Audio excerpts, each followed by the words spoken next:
오늘 신문입니다. 먼저 중앙일보입니다. 어제 서울의 하늘이 이랬습니다. 평창동과 북악산 능선들인데요. 평소에는 선명한데 어제는 아예 능선들이 보이지가 않았습니다. 조선일보입니다. 서울은 올해 들어 최악이었습니다. 신체 건강한 일반인도 황사 마스크를 써야 할 정도로 공기가 좋지가 않습니다. 서울시 구별 미세먼지 농도를 좀 비교해 볼까요? 어제 낮 12시 기준입니다.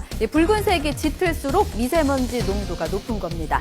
숨쉬기가 가장 어려웠던 곳 광진구입니다. 평상시보다 5배나 미세먼지 농도가 높았습니다. 강남구도 뒤를 바짝 쫓았고요. 또 종로와 동대문, 관악구도 숨막히기는 매한가지였습니다. 지자체와 공항도 비상입니다. 하늘이 너무 뿌옇다 보니까요. 비행기도 뜨지 못하고 서울시는 도로 물 청소를 지시했습니다. 공기 중에 떠있는 미세먼지를 없애는데 물 청소가 예상보다 좋다는 게 환경부의 설명입니다. 미세먼지 재앙 오늘도 이어집니다. 출근길에 황사 마스크 꼭 쓰시고요. 물도 많이 챙겨 드시기 바랍니다. 다시 중앙일보 전해드립니다.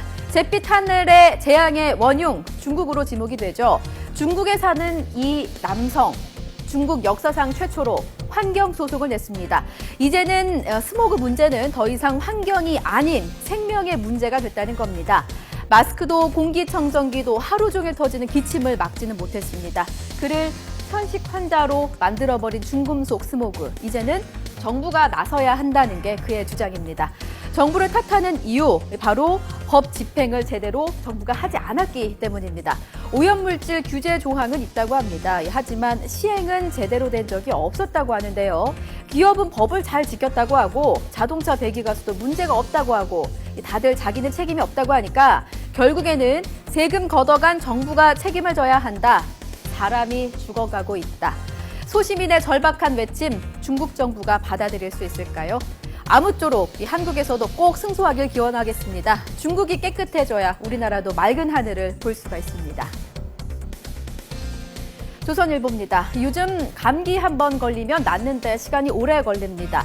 보름 넘게 기침을 안고 사는 분들도 있는데요. 면역력이 떨어져서 그렇다고 합니다.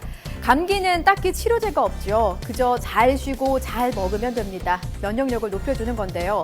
그런데 감기가 2주가 넘게 지속이 된다면 종류가 다른 바이러스에 다시 감염됐을 수도 있습니다. 주로 축농증이나 기관지염, 그리고 기침, 가래가 끊이지 않는 이 기관지염 등이 있습니다. 감기가 아닌 다른 병일 수도 있는데요. 대표적인 게 바로 결핵입니다. 감기와 결핵 증상이 비슷하기 때문인데요. 3, 4주 미열이 나고 체중이 줄거나 식은땀이 나면 결핵이 의심됩니다. 이때는 바로 엑스레이 검사를 받아봐야 합니다. 요즘 가뜩이나 공기도 안 좋아서 비염이나 기관지염으로 고생하는 분들도 많으실 텐데요. 합병증에 걸리지 않도록 충분히 쉬어주시기 바랍니다. 사진 한 장 잠깐 보고 넘어가죠. 국제우주정거장에서 내려다본 한반도의 모습입니다.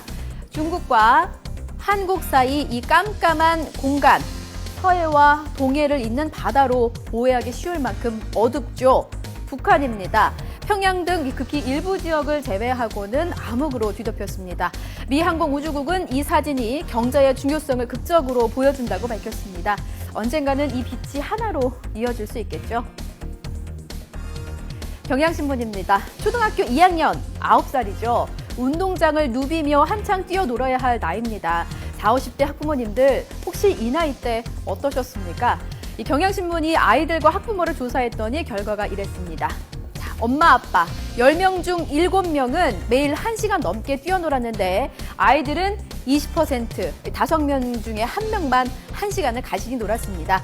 아이들이 마음껏 놀지 못하는 이유, 학원 가느라 시간이 없어서라는 대답이 41%로 가장 많았는데요. 학원과 숙제가 아이들의 발목을 묶어놓은 거죠.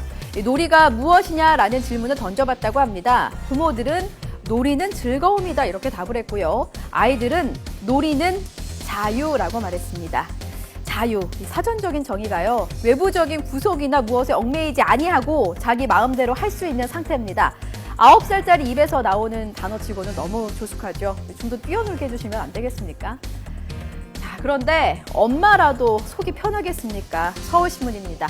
일하랴 아이 보랴 녹초가 된 워킹맘, 민간 베이비시터에 2번 운다고 하네요. 말 안 듣는 아이의 뺨을 때리기도 하고요. 또 걸음마도 떼지 못한 아이를 옆에 두고 친구들을 불러서 잡담을 하기도 한다고 합니다. 물론 일부의 사례겠죠. 하지만 자격 기준 자체가 없고 관리도 잘 이루어지지 않기 때문에 이런 문제가 생기는 것 같습니다.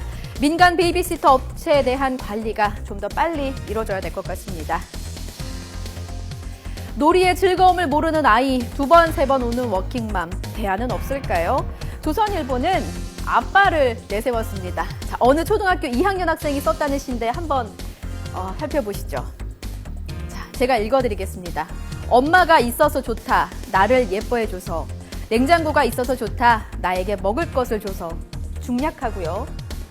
아빠는 왜 있는지 모르겠다. 이게 초등학교 2학년이 쓴 시입니다. 대한민국 아빠들의 가슴을 쥐어짜는 시 한 편이죠. 가슴이 저릿한 아빠들 많으실 겁니다. 놀아주고 싶은 마음은 굴뚝 같은데 어떻게 놀아야 할지도 모르겠고 야근에 회식에 치이다 보니까 어느새 일주일 한 달이 훌쩍 흐릅니다. 그런데 어렵게 생각하지 마십시오. 긴 시간도 필요 없습니다. 단 3분이면 됩니다. 신문지 칼싸움이나 눈 가리고 아빠 찾기, 풍선 배구 이렇게 하루에 3분만 온몸으로 아이와 놀아주면 아이 정서에 도움이 된다고 합니다. 아빠 육아의 핵심 바로 아이와의 정서 교감입니다. 자, 보너스로 아이의 기살리는 아빠의 언어도 좀 얻어가시죠. 자, 실패했을 때는 잘 됐어. 덕분에 좋은 경험을 했으니까 아이를 좀 다독여 주시고요. 풀이 죽어있는 아이에게는 괜찮아. 아빠도 모든 게 싫어질 때가 있어. 아이의 감정에 동감해 주십시오. 아빠도 너한테는 못 당하겠다. 열심히 한 보람이 있네. 이렇게 아이를 칭찬하고 격려해 주시는 것도 아이의 미래를 바꿀 수 있습니다. 아빠는 왜 있는지 모르겠다. 이런 말 들으면 아빠들도 속상하시잖아요. 3분의 마법, 오늘 하루 도전해 보시지요. 지금까지 오늘 신문 전해드렸습니다.